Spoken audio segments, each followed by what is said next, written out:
লাউ, শসা, মিষ্টি, মধু, কালোজিরা আমরা অনেকেই খাই, কিন্তু এর উপকারিতা সম্পর্কে আমরা অনেকেই জানি না। লাউ রাসূল সাল্লাল্লাহু আলাইহি ওয়াসাল্লামের একটি পছন্দের খাবার।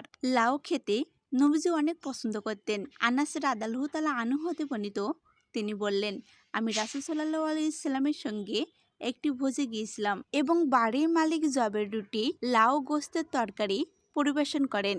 আমি দেখলাম রাসূল সাল্লাল্লাহু আলাইহি ওয়াসাল্লাম লাউয়ের টুকরা বেছে বেছে খাচ্ছিলেন। সেই দিন থেকে আমি পছন্দের সঙ্গে লাউ খাওয়া শুরু করলাম।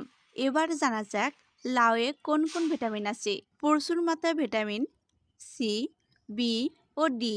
এছাড়াও লাউয়ে আছে calcium, sodium, magnesium, phosphorus, folate, iron ও পটাশিয়াম ভরপুর।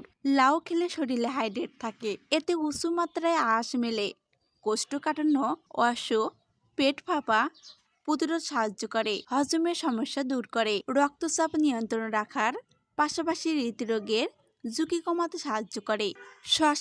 শসা খেলে কি কি উপকার হয়, কোন কোন ভিটামিন পায়, এবার জানবো শসা সম্পর্কে। হ্যালো, আসসালামু আলাইকুম এভরিওয়ান, কেমন আছেন? লাউ, শসা, মধু নবীজি সাল্লাল্লাহু আলাইহি ওয়াসাল্লামের একটি পছন্দের খাবার এবং এই খাদ্যের মধ্যে কি কি উপকার আছে, কি কি ভিটামিন আছে সে সম্পর্কে আমরা জানবো।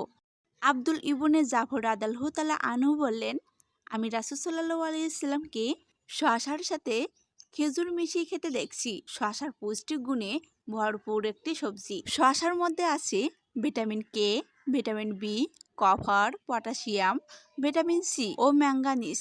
শসা খেলে পুষ্টির ঘাটতি প্রতিরোধ করে। এটি রোগের ক্ষেত্রে বিভিন্ন দীর্ঘমেয়াদী রোগের ঝুঁকি কমায়, মানসিক চাপ কমায়, ওজন কমায়, মস্তিষ্কের স্বাস্থ্য ভালো রাখে, বিষাক্ত পদার্থ দূর করে, চোখের জ্যোতি বাড়ায়। শসা থেকে এত এত উপকার আমরা পাই, তাই আমরা শসা খেতে ভুলব না। অবশ্যই আপনাদের খাদ্যের তালিকায় শসা রাখবেন, ইনশাল্লাহ।